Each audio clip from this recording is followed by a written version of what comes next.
Hello everyone, today आज हम JEE mains का पेपर डिस्कस करने वाले हैं। So straight forward first question की तरफ चलते हैं। सो फर्स्ट क्वेश्चन में moment of inertia of solid hemisphere है। सॉलिड हेमिस्फीयर दे रखा है, उसका मास m दे रखा है, रेडियस r दे रखा है। About the axis through its centre is, अच्छा एक्सिस के थ्रू उसका मोमेंट ऑफ इनर्शिया भी दे रखा है। तो moment of inertia about it's tangential axis पूछा हुआ है।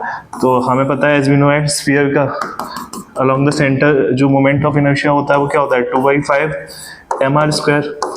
तो यहाँ से हम ये टेंजेंट के थ्रू भी निकाल सकते हैं। इसको हम लेट से आई बोल दें तो हमारा आई क्या हो जाएगा, I is equals to ICM plus m into D square. D क्या होता है परपेंडिकुलर डिस्टेंस, यहाँ पे हमारा डी किसके बराबर हो जाएगा, आर के बराबर हो जाएगा। तो यहाँ से हमारा ये आ जाएगा 2/5 mr² प्लस mr²। तो हमारा ये आंसर 7/5 mr² आ जाएगा। तो आंसर हमारा कौन सा करेक्ट हो जाएगा, डी ऑप्शन करेक्ट हो जाएगा। नेक्स्ट क्वेश्चन की तरफ चलते हैं।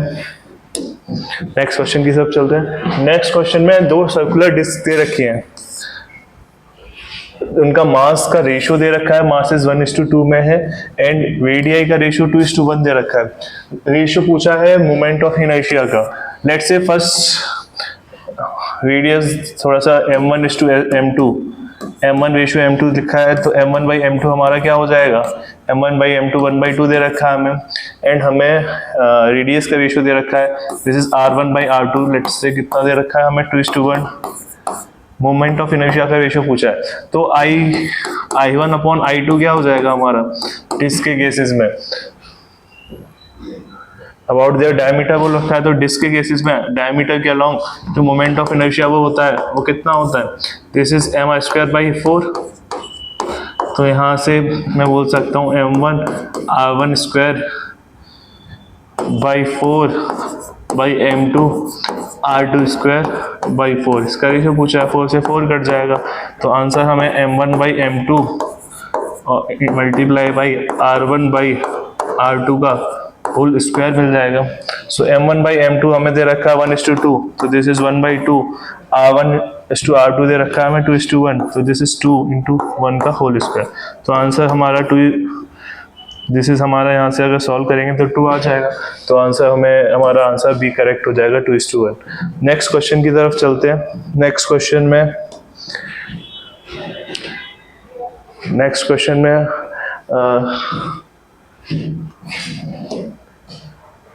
Second question,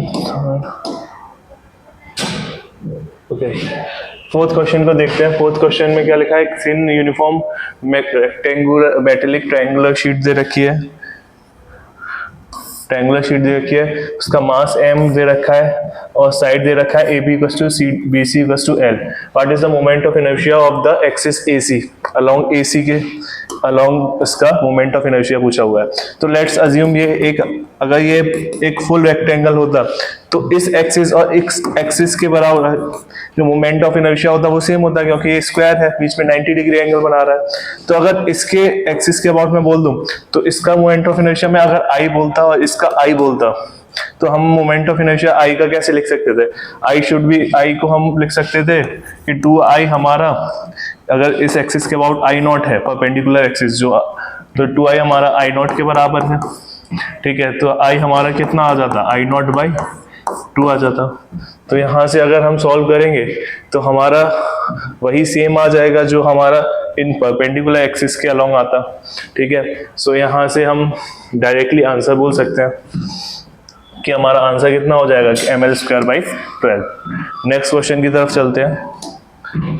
next question, fifth question दे रखा है, सिलेंडर दे रखा है जिसका मास m है और लेंथ कितनी है, मास m दे रखा है, लेंथ l दे रखी है, √3 टाइम्स दे रखी है लेंथ रेडियस की। What is the ratio of moment of inertia about its own axis and about the axis passing through its centre and perpendicular to the axis.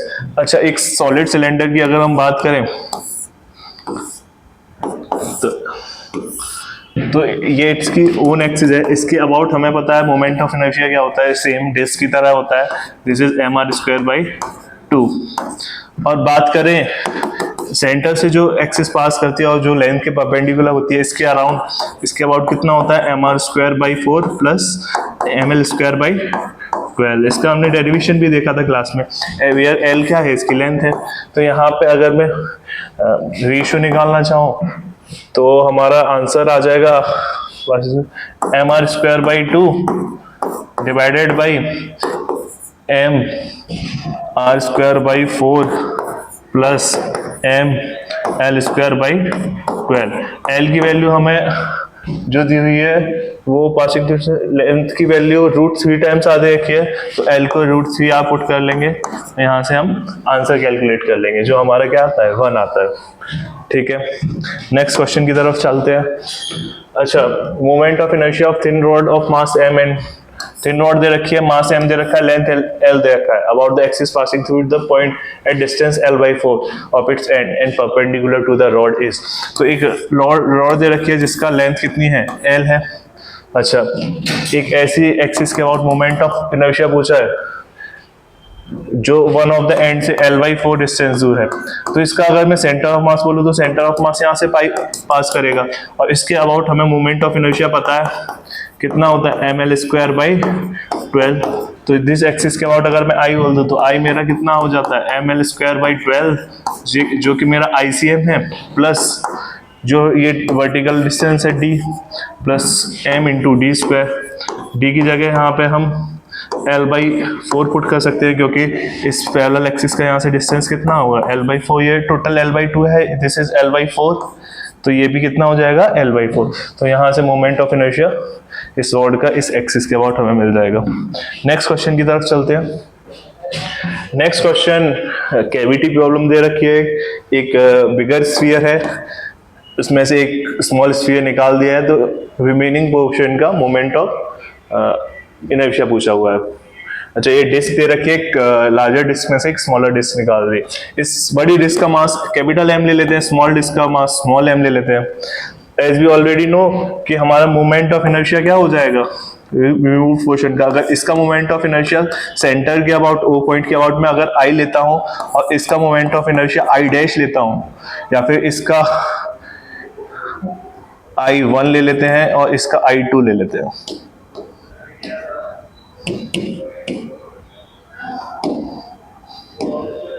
तो मेरा फाइनल मोमेंट ऑफ इनर्शिया क्या हो जाएगा, I1 minus I2 हो जाएगा।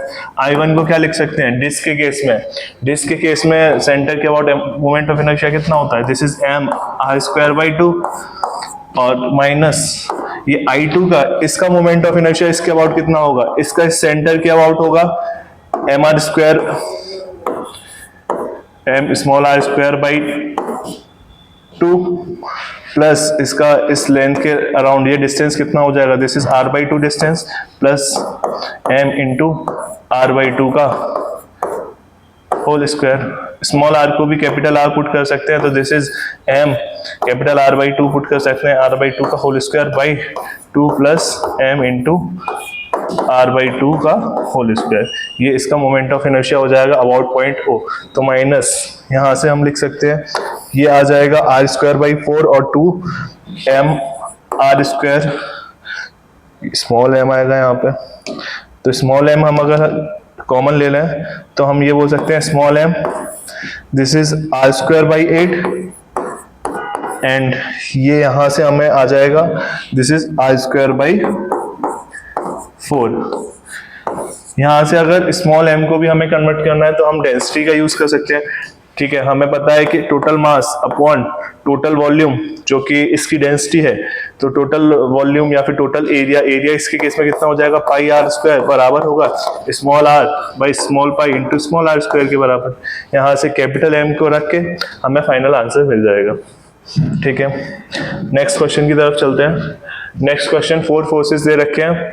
अच्छा, 4 forces दे रखे हैं, एक A पे दे रखा है, एक B पे दे रखा है, एक C पे और एक D पे दे रखा है। तो इसका हमें रेडियस दे रखा है 20 सेंटीमीटर और नेट टॉर्क बताना है प्रोड्यूस बाय दिस फोर्सेस। ठीक है, तो फर्स्ट चलते हैं ए वाले फोर्सेस के ऊपर। ए वाले फोर्सेस के हम 2 वेक्टर्स कर सकते हैं अलोंग, एक जो लाइन एक एक्सिस के अलोंग कर सकते हैं, दिस इज 8 अगर इसको हम 8 बोलेंगे तो दिस इज 8 cos 30 और दिस इज 8 sin 30। अगर मैं 8 cos 30 की बात करूं तो इसका लाइन ऑफ फोर्स जो है सेंटर से पास कर रहा है, तो ये बिल्कुल टॉर्क नहीं देगा। तो नेट टॉर्क हमारे पास एक 9 न्यूटन का हो जाएगा और एक 8 sin 30 का क्लॉकवाइज हो जाएगा एंड 4 न्यूटन का एंटी क्लॉकवाइज हो जाएगा। अब अगर इस फोर्स की बात करें तो इसका जो फोर्स का लाइन ऑफ इम्पैक्ट है वो एक्सिस से पास कर रहा है, तो ये कोई टॉर्क नहीं देगा।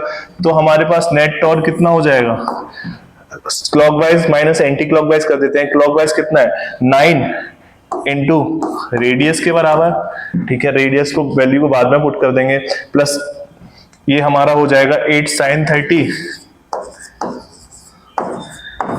30 इंटू रेडियस के बराबर, ठीक है, माइनस ये 4 न्यूटन एंटी क्लॉकवाइज सेंस में टॉर्क देने वाला है, तो यहां से हो जाएगा -4 इंटू आर को हम आर की वैल्यू हम पुट कर सकते हैं, तो ये हमारा आ जाएगा 1.8 क्लॉकवाइज आ जाएगा। तो आंसर हमारा क्या हो जाएगा, बी हो जाएगा करेक्ट, क्योंकि हमने क्लॉकवाइज सेंस को पॉजिटिव लिया है, क्लॉकवाइज को पॉजिटिव लिया और एंटी क्लॉकवाइज को नेगेटिव लिया है, ठीक है। अगर हमारा आंसर नेगेटिव आ जाता तो हमारा जो टॉर्क होता था वो एंटी क्लॉकवाइज हो जाता। नेक्स्ट क्वेश्चन की तरफ चलते हैं। Moment of inertia of a uniform horizontal solid cylinder of mass m about the axis passing through its edge के अबाउट पूछा है, और perpendicular to its axis, perpendicular to the axis of the cylinder if its length is 6 times its radius r। अच्छा, length L equals to 6r के बराबर ये information दे रखी है। अगर सिमिलरली सिलेंडर की बात करें तो एज वी ऑलरेडी नो, हमें इसके सेंटर मास के अबाउट, इस परपेंडिकुलर एक्सिस के अबाउट हमें मोमेंट ऑफ इनर्शिया पता रहता है। मोमेंट ऑफ इनर्शिया इसके अबाउट क्या होता है, this is m r square by 4 plus ml square by 12 as we already know. इसकी अगर लेंथ l है, हमें इस एक्सिस के अबाउट चाहिए, इस एक्सिस के अबाउट आई बोलते हैं, इसे ICM बोल देते हैं। तो हम यहाँ से पैरेलल एक्सिस थ्योरम लगा के ये बोल सकते हैं I equals to ICM plus m into D square. D क्या होता है, परपेंडिकुलर डिस्टेंस। अगर ये इसके अबाउट हमें पता है तो यहाँ से ये डिस्टेंस की लेंथ कितनी हो जाएगी, दिस इज L/2। तो हमारा फाइनल आंसर कितना आ जाएगा, आएगा this is ICM is m into R square by 4 plus m, L की जगह 6r रख सकते हैं, m into 6r whole square by 12 plus यहाँ पे अगर इसका L/2 लेंगे तो L/2, L खुद 6r के बराबर है, तो L/2 3r के बराबर हो जाएगा, m इंटू 3r का होल स्क्वायर। यहाँ से कैलकुलेट करके हमें I की वैल्यू मिल जाएगी। नेक्स्ट क्वेश्चन की तरफ चलते हैं। नेक्स्ट क्वेश्चन में 4 थिन रॉड्स दे रखी हैं of same mass and same length L from the square as shown in figure. Moment of inertia of the system about the axis passing through center O। इस axis से जो perpendicular to the plane है उसके about मुझे moment of inertia बताना है यहाँ से। तो फर्स्टली एक रॉड सिर्फ कंसीडर कर लेते हैं। इसमें ये सेंटर, इसके सेंटर पे होगा, ये टोटल लेंथ L है, तो ये लेंथ इधर से अगर इस लेंथ की बात करूं तो दिस इज L/2। अच्छा, मेरे को परपेंडिकुलर निकालना है। बॉडी हमारी 2D बॉडी है, लेमिनार बॉडी है, तो यहाँ से मैं इस एक्सिस के अबाउट मोमेंट ऑफ इनर्शिया निकाल सकता हूँ एंड इस एक्सिस के अबाउट निकाल सकता हूँ। इस एक्सिस के अबाउट क्या होता है, ये इसके सेंटर से जा रही है, ये सेम ही तो एक्सिस है, this is ml square by 12, और इसके लिए क्या बोल सकता हूँ, this is m into L square, या फिर सिमिलरली ये बोल दूं मैं m इंटू L/2 का होल स्क्वायर, क्योंकि सारा मास कहाँ पे है, इसमें सारा मास इससे L/2 डिस्टेंस दूर है। तो यहाँ से I हमारा फाइनली क्या आ जाएगा, इन दोनों का एडिशन आ जाएगा, this is ml square by 12 plus ml square by 4। यहाँ से अगर इसे कैलकुलेट करेंगे तो this is ml square by 3।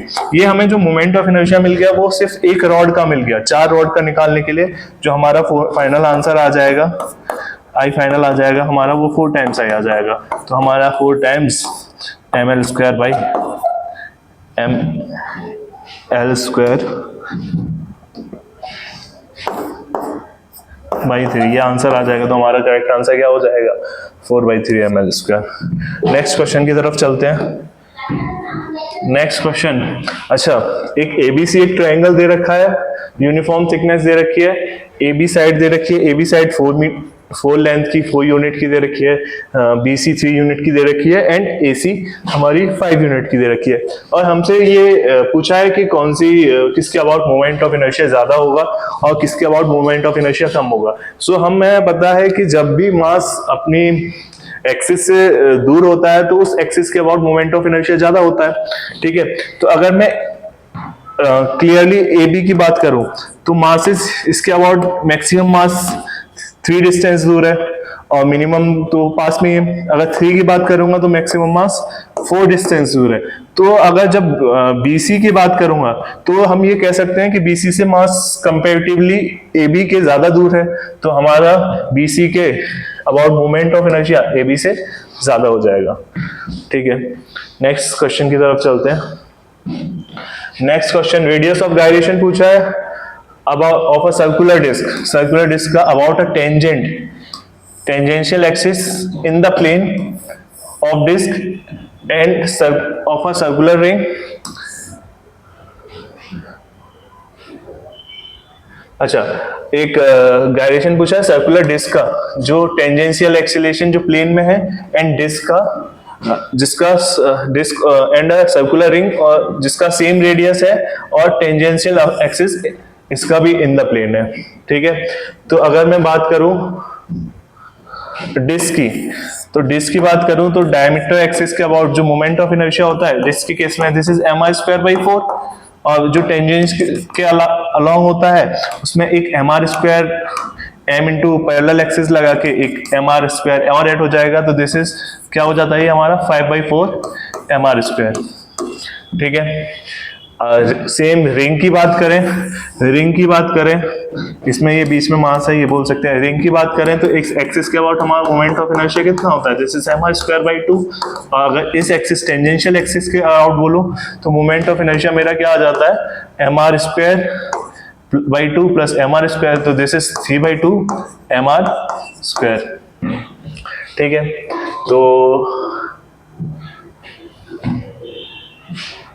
तो हमारा आंसर जो आ जाएगा वो इन दोनों का रेशियो आ जाएगा। तो हमारा अच्छा रेडियस ऑफ गायरेशन का रेशियो पूछा है, तो इसके अबाउट जो रेडियस ऑफ गायरेशन आ जाएगा, अगर इसके अबाउट इसको मैं K1 से अगर डिनोट कर दूं तो K1 मेरा कितना आ जाएगा, दिस इज √I/m। I कितना आ रहा है, दिस इज मेरा √5/4 mr² डिवाइडेड बाई मास, तो मास कट जाएगा। अच्छा, इसके लिए अगर K2 निकालूं तो इसका K2 कितना आ जाएगा, this is also √I/m। I हमारा कितना आ गया, this is 3/2 mr² divided by total mass cut गया इन दोनों का। अगर यहाँ से K1/K2 निकालना चाहूँ तो यहाँ से R कॉमन आ जाएगा, यहाँ से भी R कॉमन आ जाएगा, वो कट जाएगा। तो इसमें इधर बचेगा 5/4 एंड इधर बचेगा √3/2। तो यहाँ से अगर मैं फर्दर काटना चाहूँ तो ये 2 टाइम्स कट जाएगा, तो दिस इज √5/6। तो हमारा आंसर कौन सा मैच हो जाएगा, हमारा C ऑप्शन करेक्ट हो जाएगा। नेक्स्ट क्वेश्चन की तरफ चलते हैं। Mass of 10 kg is connected, mass of 10 kg connected at the end of rod of negligible mass is rotating in a circle of radius 30 cm। radius दे दिया हमें with an angular velocity of 10 radian per second, angular velocity दे दिया। if this mass is brought in rest in 10 second में ये मास अगर हम रोक देंगे, हम इस मास को रेस्ट पे ले आएंगे, तो हमें magnitude of a torque applied बताना होगा। तो अगर एक डायग्राम ड्रॉ करें, ऑफ डायग्राम, तो एक रॉड है जिसका रेडियस 30 सेंटीमीटर दे रखा है, rotating in a radius with angular velocity, ये यहाँ से रोटेट कर रही है with initial angular velocity of 10 radian पर सेकेंड में। अच्छा, और ये किसी भी टाइम पे ऐसे घूम के बाद कुछ ही टाइम पे ये स्टॉप हो जाती है, तो फाइनल ओमेगा कितना हो जाएगा, ओमेगा फाइनल 0 हो जाएगा, ठीक है, रेस्ट पे आ जाती है। तो ये इधर टाइम कितना लग रहा है, इसमें टाइम लग रहा है टोटल 10 सेकेंड्स। तो यहाँ से अगर मैं अल्फा निकालना चाहूँ तो रोटेशन या फिर सर्कुलर मोशन में जो हमने इक्वेशंस पढ़ी थी वो लगा सकते हैं। तो यहाँ से omega equals to omega nought, plus alpha into T, ये वाली इक्वेशन लगा सकते हैं जिसमें ओमेगा क्या होता है, final angular velocity, omega naught होता है initial angular velocity. Final angular velocity finally stop हो गया तो एंगुलर वेलोसिटी जीरो हो गई। इनिशियली एंगुलर वेलोसिटी हमें 10 दे रखी थी, प्लस अल्फा हमें निकालना है और टाइम हमें 10 सेकेंड्स गिवन है। तो यहाँ से मेरा अल्फा कितना आ जाएगा, अल्फा मेरा comes out to be -1।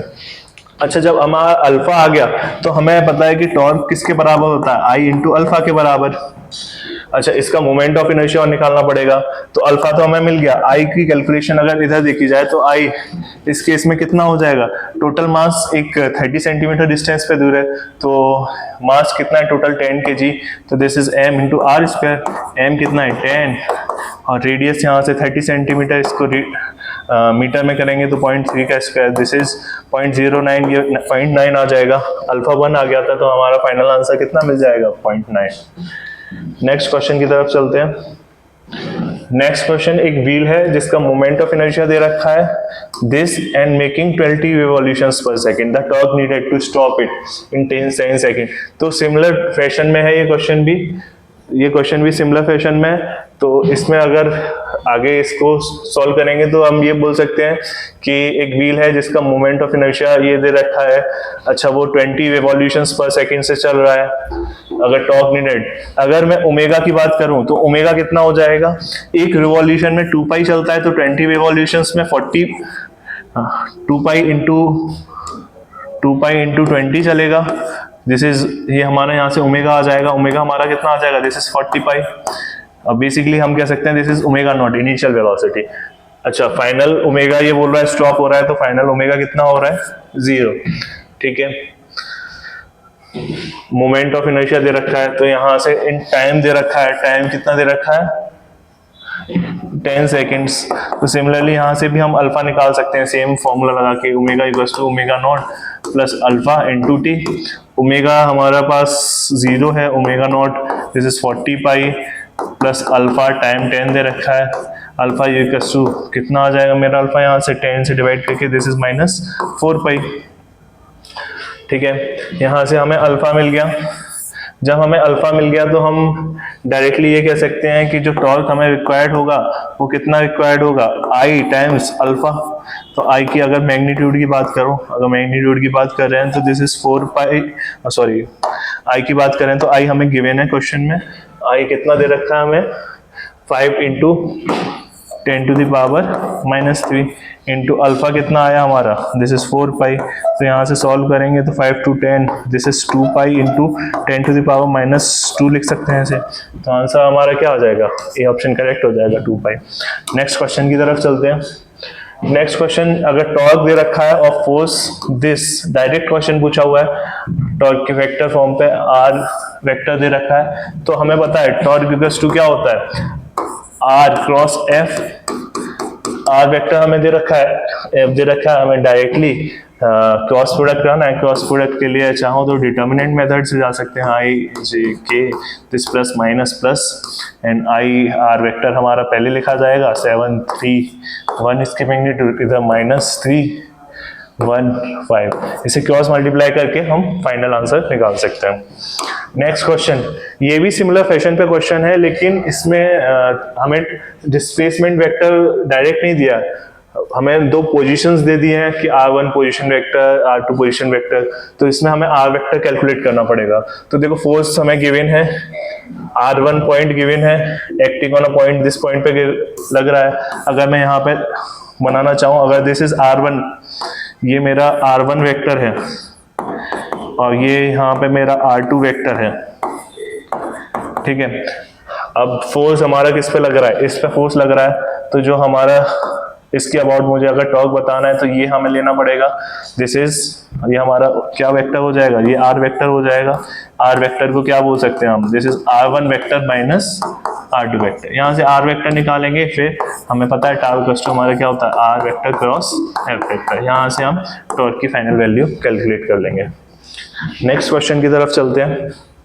Next question में हमें एक हॉरिजॉन्टल फोर्स देखा है upon such that the blocks remain stationary. अच्छा, कंडीशन दे रखी है कि ब्लॉक इसमें है, इक्विलिब्रियम में है। Then which of the following statement is fake.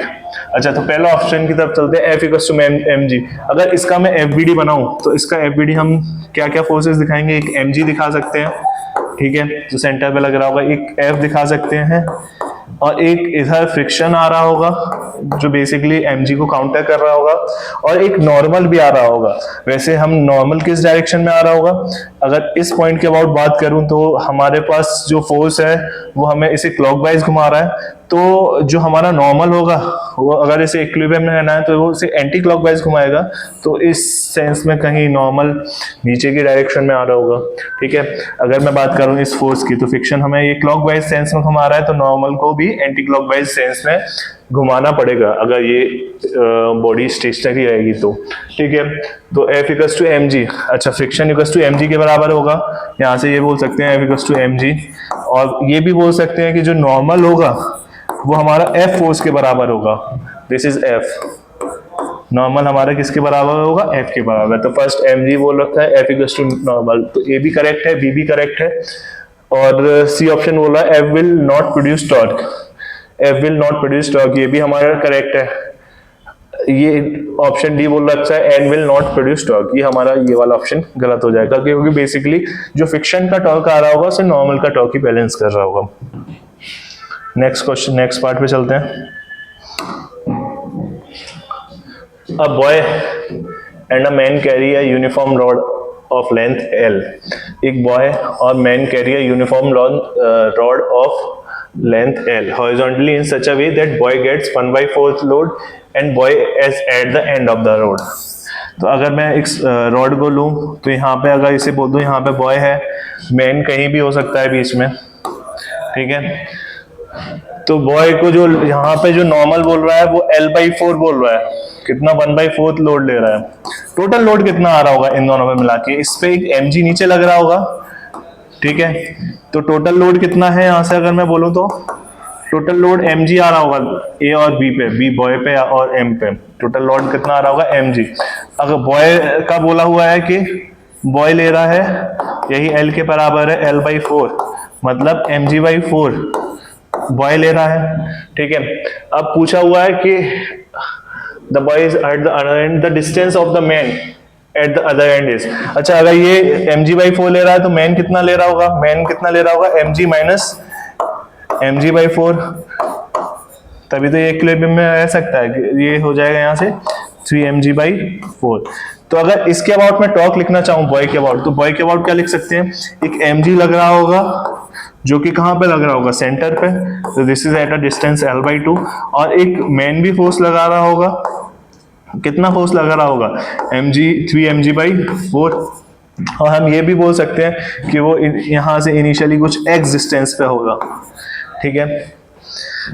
तो यहाँ से हम अगर मैं टॉर्क इक्वेशन लिखूं, अगर इक्विलिब्रियम की कंडीशन लिखूं कि net clockwise is equals to net anti clockwise, तो यहाँ से क्लॉकवाइज mg का टॉर्क क्लॉकवाइज होगा तो is equals to mg into L/2 is equals to net anti clockwise torque कितना हो जाएगा, दिस इज 3mg/4 इंटू जो डिस्टेंस है x। यहाँ से अगर मैं x कैलकुलेट करूँ, mg से mg गया तो यहाँ से मेरा ये 2 टाइम्स गया, तो x मेरा आ गया 2L/3। यहाँ से मतलब इस साइड से अगर 2L/3 डिस्टेंस है तो इस साइड से L/3 होगा, तो distance from the man from the other and से पूछा है तो दिस इज L/3 आ जाएगा। हमारा x कितना आ गया है 2L/3, तो ये डिस्टेंस L/3 आ जाएगा। नेक्स्ट क्वेश्चन की तरफ चलते हैं। नेक्स्ट क्वेश्चन में एक वायर दे रखा है length L of uniform linear mass दे रखा है, ठीक है। ये क्वेश्चन हमने मॉड्यूल में कर रखा है, सो इसे यहाँ पे डिस्कस ना करेंगे, डिस्कस करके अगले क्वेश्चन पे चलते हैं। इसका आंसर क्या आता है, डी ऑप्शन। सेम ये भी मॉड्यूल का क्वेश्चन है, तो इसे भी हम डिस्कस नहीं करेंगे, नेक्स्ट सीधा नेक्स्ट क्वेश्चन की तरफ चलेंगे। अच्छा, एक व्हील दे रखा है, इसमें 10 kg मास 10 kg दे रखा है, मोमेंट ऑफ इनर्शिया 160 दे रखा है, रेडियस ऑफ गायरेशन बताना है। रेडियस ऑफ गायरेशन तुम्हें पता है क्या होता है, √I/m। I तुम्हारा दे रखा है √160 और m तुम्हारा दे रखा है 10, तो ये आंसर इधर से 4 आ जाएगा, सिंपल है। नेक्स्ट क्वेश्चन की तरफ चलते हैं। नेक्स्ट क्वेश्चन, एक uniform wire of 2 circular roof made P of radius r, Q of radius n r, देखो दो सर्कुलर लूप दे रखे हैं, एक का रेडियस r है, एक का रेडियस दिस इज nr, ठीक है, एक का रेडियस r दे रखा है, एक का रेडियस nr दे रखा है, this is p and this is q। If the moment of inertia about o, ये पॉइंट o है, इस moment of inertia about point o and x is passing through its centre and perpendicular to the plane, इस plane के बाद perpendicular plane की बात कर रहे हैं, is 8 times that of p, मतलब moment of inertia of p is equals to, मतलब जो 8 times of moment of inertia of p is equals to moment of inertia of q दे रखा है। अब और द सिमिलर एक्सिस की बात करें तो diameter of wire is very much smaller, मतलब ये बोल रहा है कि इसे लीनियर मास की तरह हम कंसीडर कर सकते हैं। अच्छा, इसका रेडियस r है, इसका रेडियस nr है, ठीक है, तो and Q of radius nr if the moment of, ठीक है, तो यहाँ से अगर इसका मोमेंट ऑफ इनर्शिया इस एक्सिस के अबाउट में बोलूंगा, दिस इज I1 या फिर IP बोल लो, इसको क्या बोल सकते हैं, इसका मास इनटू इसके रेडियस का होल स्क्वायर, अगर ये रिंगी शेप में होगा तो इसमें इसका मास ऑफ p बोल देते हैं, इधर mass of radius of p बोल देते हैं, इसका moment of inertia of q is to mass of q और रेडियस ऑफ q का होल स्क्वायर, ठीक है। अच्छा, इसका रेडियस, अगर मैं इसके मास की बात करूं तो मास इसको ऐसे लिख सकते हैं कि लीनियर डेंसिटी इनटू इसकी टोटल लेंथ, इसकी टोटल लेंथ कितनी हो जाएगी 2 पाई r, ठीक है। इसका मास कितना कह सकते हैं, इसका मास बोल सकते हैं m due to q is equals to lambda into इसका सर्कमफेरेंस 2 पाई r की जगह क्या लिख सकते हैं nr, तो मैं बोल सकता हूं कि q का मास n टाइम्स ज्यादा है p से, तो यहां से मैं एक डायरेक्ट अगर रिजल्ट निकालूं तो मैं ये सब बोल सकता हूं mp by mq is equals to 1:2।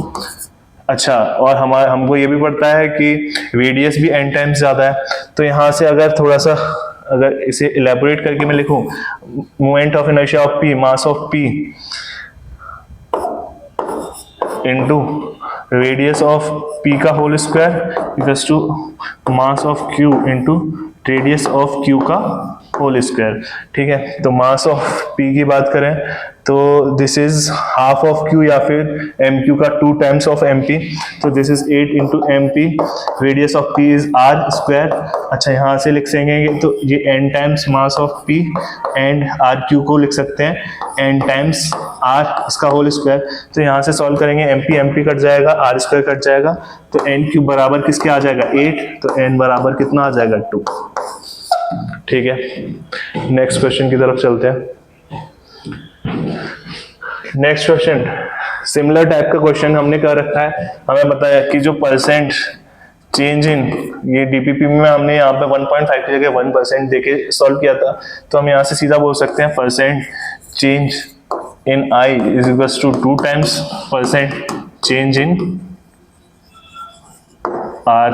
ये रिजल्ट हमने डायरेक्ट सॉल्व किया हुआ है नोट्स में, और हमने डीपीपी में डिस्कशन में भी देखा था। यहाँ पे हमारा आई कितना हो जाएगा 2 टाइम्स ऑफ 1.5%, ये हमारा आ जाएगा 3%। नेक्स्ट क्वेश्चन की तरफ चलते हैं। Moment of inertia of a uniform circular disc about the diameter is I. Moment of inertia of uniform circular disc का मोमेंट ऑफ इनर्शिया दे रखा है, about diameter is I, and moment of inertia about an perpendicular axis perpendicular to its plane and passing through a point on its rim is ni, the value of n will be। तो देखो moment of inertia of a uniform circular disk, एक uniform circular disc के about diameter, ये diameter के around हमें जो moment of inertia दे रखा है दिस इज आई दे रखा है। अच्छा, मोमेंट ऑफ इनर्शिया पूछ रहा है axis perpendicular to the plane, जो प्लेन के परपेंडिकुलर है और इसकी रिम से पास हो रहा है, यहाँ पे भी ले सकते हैं, कहीं भी ले सकते हैं। तो हमें पता है दिस, अगर ये मोमेंट ऑफ इनर्शिया आई है तो ये वाला भी मोमेंट ऑफ इनर्शिया आई होगा, ठीक है। तो आई मेरा अगर वैल्यूज के साथ लिखूं तो this is m into R square by 4, ठीक है। इसे दो तरीके से कर सकते हैं। अच्छा, ये भी बोल सकता हूँ ये मोमेंट ऑफ इनर्शिया, ये मोमेंट ऑफ इनर्शिया, सारे मोमेंट ऑफ इनर्शिया सेम होंगे। अच्छा, इसके about moment of inertia mr² आ रहा है। तो अगर इसके अबाउट मैं निकालना चाहूं तो ये मेरा कितना आ जाएगा, दिस इज, इसको अगर बोलूं तो दिस इज आई डैश बोल दूं, आई डैश मेरा कितना आ जाएगा 5/4 mr²। प्लेन में जो हमारा उसकी रिम से पास करेगा, ठीक है। और हमें इसके अबाउट भी पता है, दिस इज आई। तो अगर मैं बोलूं कि ये 5 आई डैश कितना है, यहाँ से I dash is 5 times I. तो अगर मैं एक फ्रेश फिगर बनाऊं तो हमें पता है दिस मोमेंट ऑफ, इसके अबाउट मोमेंट ऑफ इनर्शिया 5 आई है और इस एक्सिस के about moment of inertia I है। तो यहाँ पे परपेंडिकुलर एक्सिस लगा के इसके अबाउट कितना आ जाएगा 6 आई। तो एन की वैल्यू यहाँ पे हमें आ रही कितनी आ जाएगी 6। नेक्स्ट क्वेश्चन की तरफ चलते हैं और last question, when a ceiling fan is switched on it makes 10 revolutions। अच्छा, 10 revolutions फर्स्ट 3 सेकंड्स में वो कवर करता है। And assuming that the uniform, alpha की वैल्यू यूनिफॉर्म दे दी है, मतलब हम काइनेमेटिक इक्वेशंस लगा सकते हैं। तो बोल रहा है कि how many rotation it will make in next 3 seconds, next 3 seconds में कितने एक्सेलरेशन करेगा। अच्छा, रेस्ट से स्टार्ट करता है तो ओमेगा नॉट कितना दे दिया है, 0 दे दिया है, ठीक है। तो सेकंड इक्वेशन लगाते हैं तो सेकंड इक्वेशन हमारा क्या कहता है, theta equals to omega nought t plus alpha half alpha into t square. पहले होता है हमें 10 रिवॉल्यूशंस करता है, अगर 10 रिवॉल्यूशंस करेगा तो यहाँ से इससे बोल सकते हैं, तो इसकी वजह से थीटा कितना हो जाएगा 20 पाई हो जाएगा। एक रिवॉल्यूशन में 2 पाई होता है, 10 रिवॉल्यूशन में 20 पाई हो जाएगा। तो यहाँ से अगर मैं थीटा निकालूं, इनिशियली स्पीड ये कितना हो जाएगा 0 हाफ, ये यहाँ पे आ गया हमारा 20 pi half alpha into t square. Time दे रखा है 3 सेकेंड्स, 3 स्क्वायर। यहाँ से अगर अल्फा कैलकुलेट करूंगा तो इस 40 पाई बाई 9, यहाँ से मुझे अल्फा मिल गया। अब मैं देखते हैं कि टोटल 6 सेकंड्स में कितने रिवॉल्यूशंस करेगा। जितना टोटल 6 सेकंड्स में आएगा तो टोटल 0 से लेके 6 सेकंड्स में जितना आएगा, और इसमें से माइनस कर देंगे 0 से लेके 3 सेकंड्स में जितना आएगा, ठीक है। तो टोटल इन 6 सेकंड्स अगर देखें, इन 6 सेकंड्स देखें तो कितने एंगुलर डिस्प्लेसमेंट करेगा, तो theta equals to omega nought, तो इनिशियली तो 0 ही आएगा, तो omega nought t plus half alpha into t square. तो इनिशियली तो ये 0 ही रहने वाला है। अल्फा की वैल्यू अब हमें पता चल गई है, अल्फा हमारा कितना है 40 पाई बाई 9 हमें अल्फा पता चल गया है। अच्छा, टाइम अब कितना हो गया, टोटल 6 सेकंड्स में देख रहे हैं हम, तो टोटल 6 सेकंड्स करना है, तो दिस इज 6 का स्क्वायर। तो यहाँ से ये कट के ये कितना आ जाएगा, ये 36 4 टाइम्स कट जाएगा, ये हमारा टोटल आ जाएगा 80 पाई। मतलब कितना रिवॉल्यूशंस हो गया 40 रिवॉल्यूशंस। तो टोटल 6 सेकंड में ये 40 रिवॉल्यूशंस करता है, 10 सेकंड में ये वो 3 सेकंड्स में 10 रिवॉल्यूशंस करता है। तो टोटल रिवॉल्यूशंस कितने हो जाएंगे, टोटल रिवॉल्यूशन हमारा -40 - 10, ये हमारा फाइनल आंसर 30 आ जाएगा, ठीक है। That's all for today's paper. अब बाकी डिस्कशन देखते हैं।